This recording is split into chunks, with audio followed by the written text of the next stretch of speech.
inflation here. Obviously, the NDAA is ready to go, and we should finish that this week. And with regard to funding the government, I think we're very close to getting an omnibus appropriation bill that would be, I think, broadly appealing.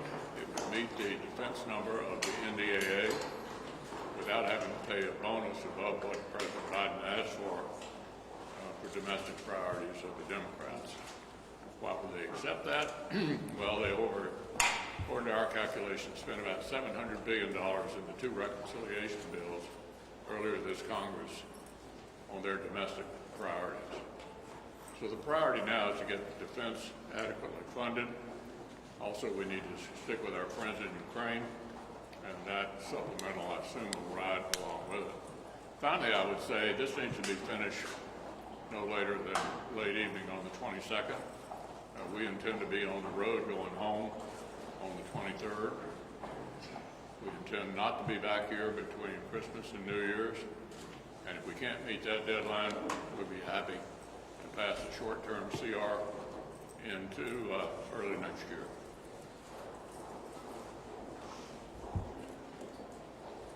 Last week, the President's Chief of Staff said these words: fiscal responsibility is very important to us in the Biden administration.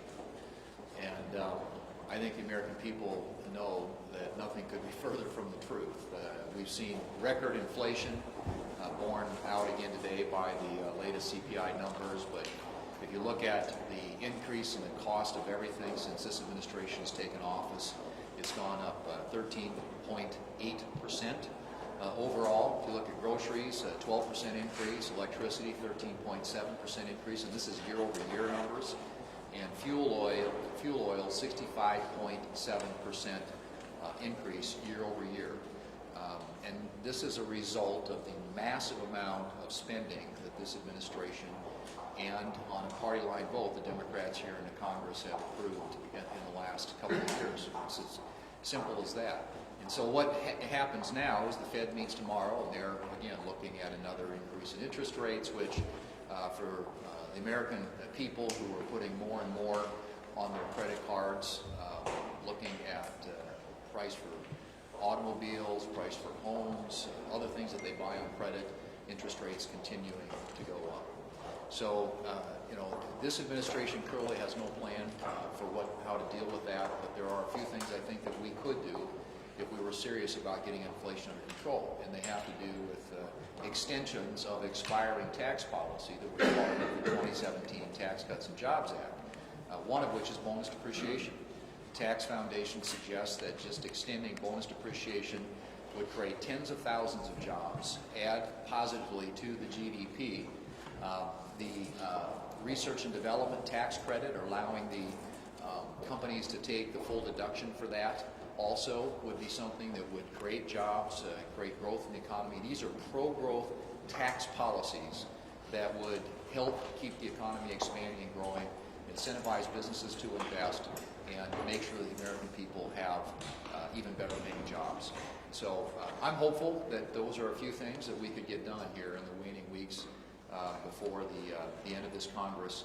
But clearly, this administration has been asleep at the switch when it comes to addressing the issue of inflation and the enormous adverse economic impact it's had on the American people. It's 12 days till Christmas, and Joe Biden is the Grinch who stole Christmas. The new inflation numbers came out today, and today in America we're still at a 40-year high. Joe Biden was asked about that. The prices are up 13.9% since the day he took office. He said, when are prices going to return to normal? And his answer was, hopefully at the end of next year. Look, there's no end in sight to this. People, families have been suffering through Biden's inflation for the last 20 months, and this Christmas is going to be the most expensive ever. And not just for Christmas packages and presents and for Christmas meals, but also for decorations. We have decoration inflation. Christmas trees, wreaths, poinsettia plants, and the lights to cover them. Those are all up 15%, each one of those, and the electricity, 15% as well. People in national polls say they're going to, because of inflation, be able to afford fewer presents or no presents at all. For people who are living paycheck to paycheck, they're having to dig into their savings accounts, whatever is left in it. People are in a point where they're having to make tough choices. And the reckless tax and spending bill by the Democrats has made it worse. And the Democrats' willingness to hire 87,000 new IRS agents is a real strain on the American people. This year for Christmas, families this year are spending $5,000 more just to stay even than they were right before Joe Biden became president. The solution: cut the Washington wasteful spending and unleash American energy. Well, in terms of savings, American families had more in savings at the end of 2020 than they've ever had before. The combination of the various kinds of assistance that went out under COVID and the lack of ability to get out and spend money, having to change your spending patterns, there was money there, but that money is going and going quickly. For lower income Americans, their savings have all been spent. For middle income Americans, about 50% of the savings they had 20 months ago is gone, and everything that they want to buy costs on average 13.8% more than it did 20 months ago. You know, the inflation number, I think, was 7.5%.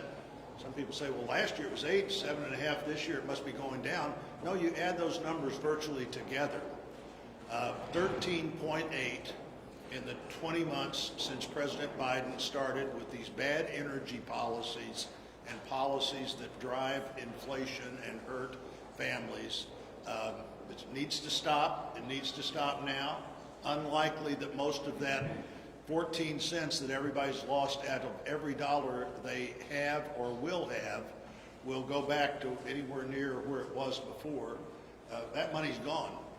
If you had savings, that savings is worth about 14% less than it was 2 years ago. If you have a 401k, it's probably worth about 14% less than it was 2 years ago. Some of that for some people may come back. A lot of it will never come back to the buying power we had just 20 months ago. But to stop the spending that doesn't make sense, to focus on the things that do make sense, to have energy policies that work, need to be a commitment that everybody makes at the end of this year to change the trajectory of our economy and the trajectory of families, both what they have and what they'd like to have as we start next year. 3,000 illegal entries in a 24-hour period in El Paso, Texas. 3,000 in a 24-hour period in just one sector of our southern border.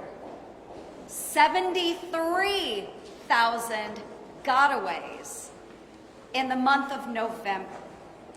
Illegal entrance into the United States. Just a few months back, I went to the southern border with our colleagues, Senator Cruz and Senator Cornyn, and we went to the border. Folks, people were turning themselves in to CBP. They were turning themselves in. So you know what those gotaways are?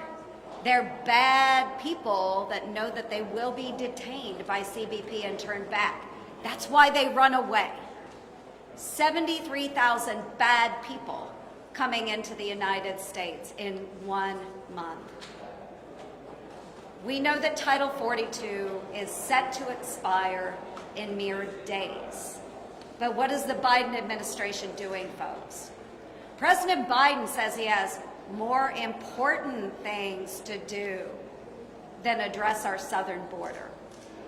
Secretary of Department of Homeland Security, Mayorkas, he says the border is secure. Don't buy it for an instant, and I know none of you do. Okay? Folks, we have a crisis on the southern border. They can't deny it. It's all smoke and mirrors. Don't look at it, and we'll pretend it doesn't exist. People are starting to worry, and you hear Democrats starting to speak up about it now. Why? Because they know our country is going to be overrun with illegal entries. First step, folks, here's a simple solution. Secure the border. What do you say to Republicans who say this is the same type of operation we go through most years at this time of year? You have Scott Perry or the common member of the Freedom Caucus saying McConnell was going to roll on SEER with the big spending bill here. Just last week you were suggesting there might not be enough time to do a short-term bill. Now you're saying there is enough time unless they don't get it done with it. What I would say is I've been the majority leader and I've been the minority leader. Majority's better. Senator Schumer's in charge of the floor. He determines whether or not we pass individual appropriation bills, and he decides how to process. So we're on defense. We're dealing with the cards that we were dealt.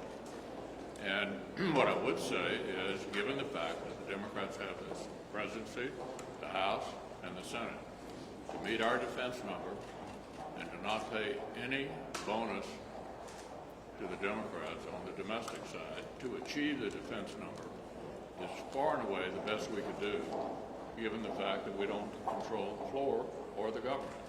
Senator Singer's decision, did you reach out to her, urge her to caucus with Republicans or offer her media segments? Look, she and I talk all the time. She has a lot of friends on our side of the aisle, including me. And I think she's decided she's genuinely an independent and is charting her own course. And I wish her well. And we particularly admire her fierce defense of the institution itself. We were on the verge of having the institution literally broken by these people last year. She stood up to that, and I admire her. You support Republicans? Yeah, look, I talk to her all the time. I'm not going to get into the conversations that we've had. We talk all the time. Yeah. Quick two-part question. First, do you support the Rubio bill? And second, looking at the 2024, do you expect to take a more active role in choosing candidates given what happened in 2022? Well, looking back at 22, some of you may recall, I never said there was a red wave. I said we had a bunch of close races. And looking at each race separately, I wasn't making that up. We had a bunch of close races. We ended up having a candidate quality time. Anybody remember we mentioned that back in August?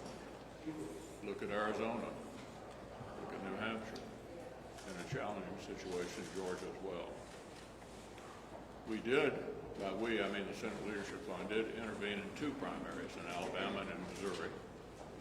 And I do think we have an opportunity to relearn one more time. You have to have quality candidates to win competitive Senate races.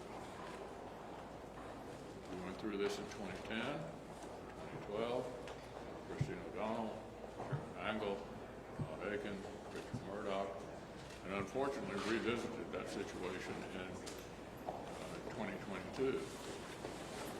Our ability to control the primary outcome was quite limited in 22 because of the support of the former president proved to be very decisive in these primaries.